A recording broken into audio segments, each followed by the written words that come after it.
ఆంధ్రప్రదేశ్ ముదిరాజు మహాసభ ఆధ్వర్యంలో నెల్లూరులో ర్యాలీ నిర్వహించారు. ముదిరాజులకు ప్రత్యేక కార్పొరేషన్ ఏర్పాటు చేయాలంటూ వీఆర్సీ సెంటర్లోని అంబేద్కర్ విగ్రహానికి పూలమాల వేసి ర్యాలీ ప్రారంభించారు. కలెక్టరేట్ వరకు ఈ ర్యాలీ సాగింది. ఈ సందర్భంగా మాట్లాడిన ముదిరాజు మహాసభ గౌరవ అధ్యక్షులు నారాయణ, అధ్యక్షులు వైవి రమణయ్య, నారాయణమ్మ, ఇతర సభ్యులు తమకు వెంటనే కార్పొరేషన్ ఏర్పాటు చేయాలని డిమాండ్ చేశారు. కూటమి ప్రభుత్వం తమ సమస్యలను పట్టించుకోవాలని కోరారు. బీసీ కులాల్లో ఈ కూటమి ప్రభుత్వం ఏదైతే ఉందో వారు అన్ని కులాలు బీసీ కులాలు అన్నిటికీ మన కార్పొరేషన్ ఏర్పాటు చేశారు. మా ముదిరాజు కులానికి మాత్రం ఇంకా కార్పొరేషన్ ఏర్పాటు చేయలేదు. దయచేసి కూటమి ప్రభుత్వాన్ని రిక్వెస్ట్ చేసుకుంటున్నాం.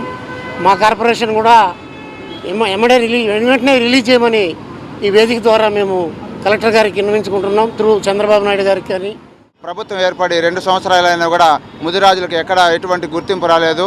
ముదిరాజు కార్పొరేషన్ వెంటనే అమలు చేయాలని కూటమి ప్రభుత్వాన్ని మేము డిమాండ్ చేస్తున్నాము.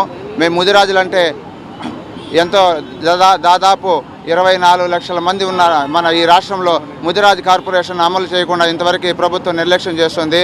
వెంటనే ఈ ముదిరాజు కార్పొరేషన్ వెంటనే అమలు చేయాలని. మా క్యాస్ట్ గుర్తింపు అనే లేకుండా ఉంది. మాకు కూడా రిజర్వేషన్లు కావాలి, మాకు కార్పొరేషన్ కావాలని మిక్కిలకు ప్రార్థిస్తూ సీఎం గారికి, పై అధికారులకి ప్రాధాయపడుతున్నాం. ఎందుకో మరి కొంచెం అశ్రద్ధ చేసి మనకు న్యాయం చేయడం లేదని భావంతో ఈరోజు మొత్తం రాష్ట్ర వ్యాప్తంగా కూడా ముదిరాజులు పోరాటానికి దిగే పరిస్థితికి వచ్చింది. ప్రతి జిల్లాలో కూడా ప్రతి జిల్లా కలెక్టర్ గారికి కూడా వినతి పత్రాలు ఇస్తున్నాము. మొట్టమొదట మనల్ని బీసీ డీలో ఉన్నటువంటి క్యాస్ట్ని బీసీ ఏగా మార్చి న్యాయం చేయాలి.